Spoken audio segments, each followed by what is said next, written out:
Jésus te regarde. Oui, là, toi. Et il te dit, les yeux dans les yeux, je t'aime, je t'aime, je t'aime, je t'aime, je t'aime. Bonne journée, bonne nuit peut-être.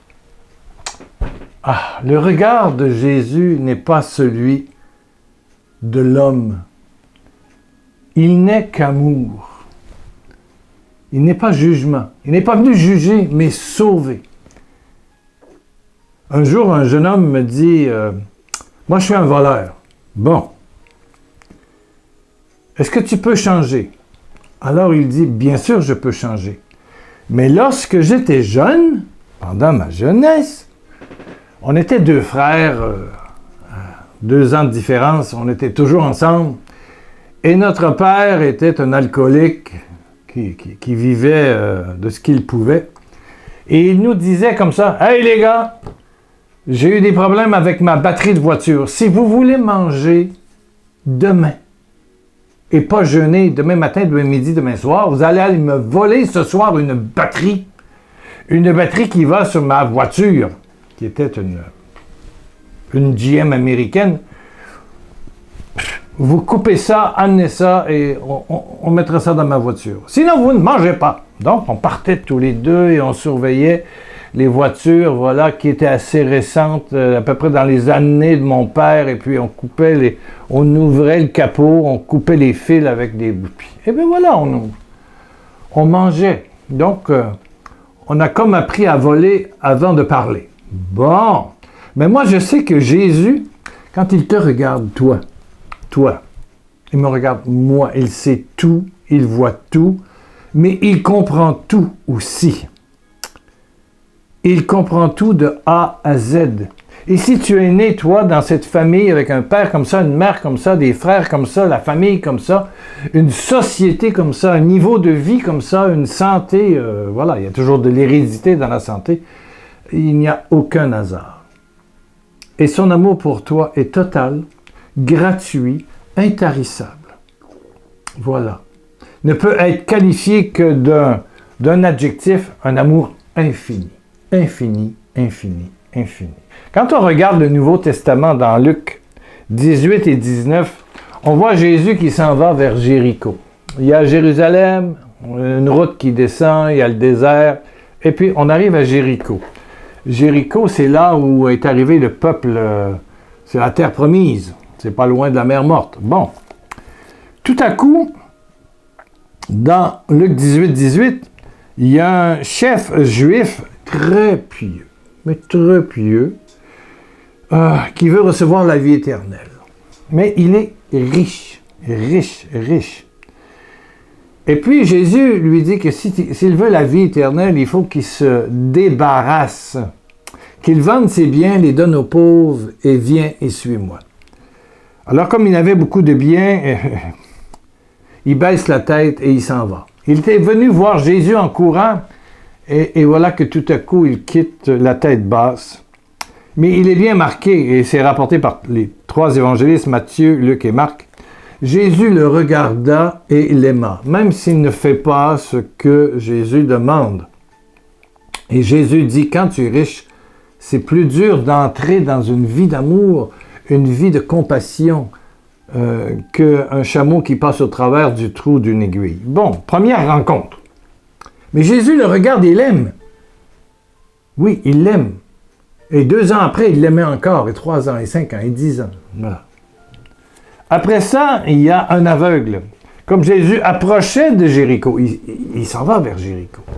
Il y a là un aveugle. Mais attention, du temps de Jésus, quand quelqu'un était malade, c'était une damnation du ciel. Tu étais possédé.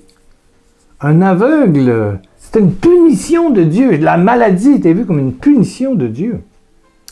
Alors il s'écrie, Jésus, fils de David, aie pitié de moi. Et Jésus lui dit, que veux-tu que je fasse pour toi? Pour Jésus, là, c'est... Tantôt, il y avait...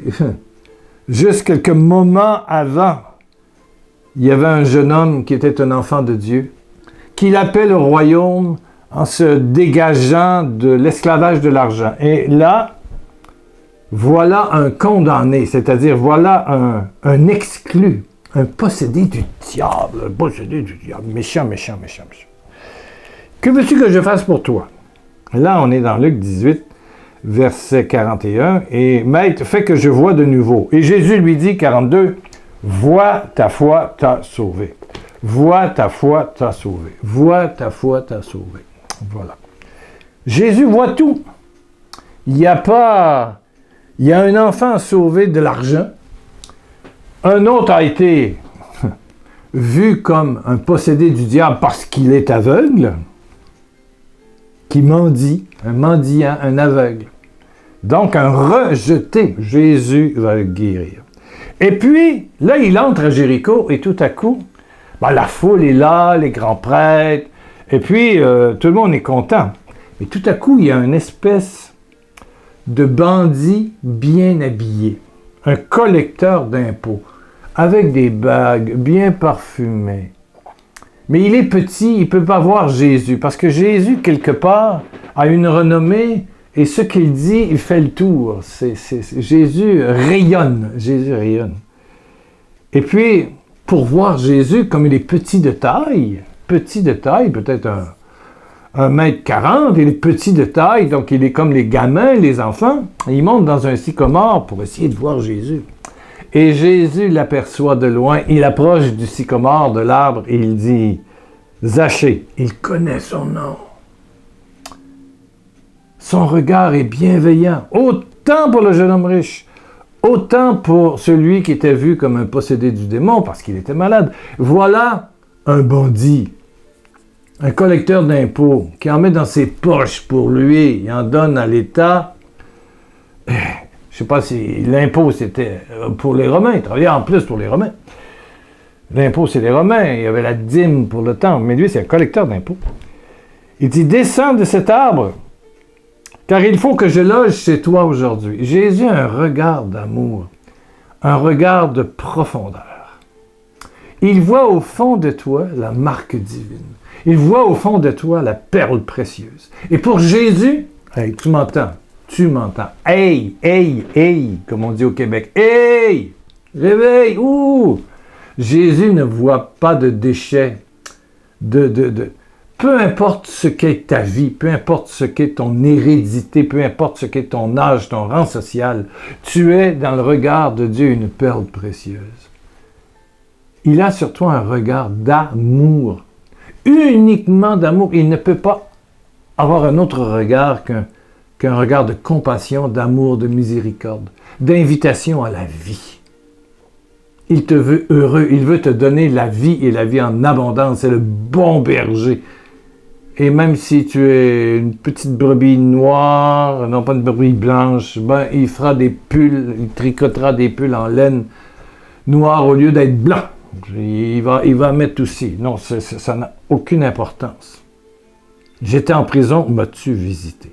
Ben prions pour celui qui te regarde aujourd'hui avec tant d'amour. Son regard est amoureux. Il ne peut pas être autrement. Ne peut pas être autrement.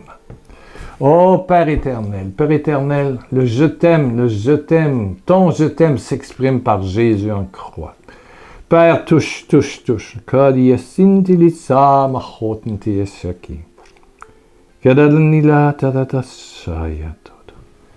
Il y a quelqu'un qui dit, comment Dieu peut-il aimer quelqu'un qui a fait des choses aussi laides que moi dans ma vie?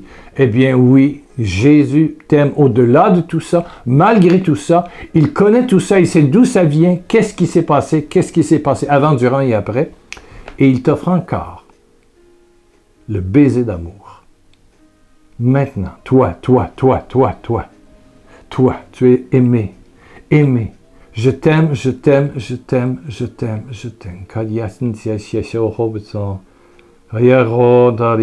Oui, il t'aime. Ce frisson ne vient pas te parcourir des pieds à la tête pour rien.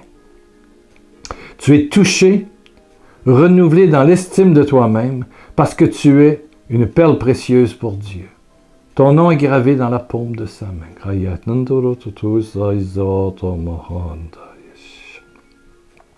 Et le Seigneur touche une personne actuellement qui a un cancer. Tu as un cancer? Sans cette vague d'amour qui te... Il y a plus qu'une personne. Merci, Père. Merci, Père. Merci, Père. Je te rappelle, il manque un peu d'argent pour finir le financement du mois. Un peu, pas beaucoup, un peu.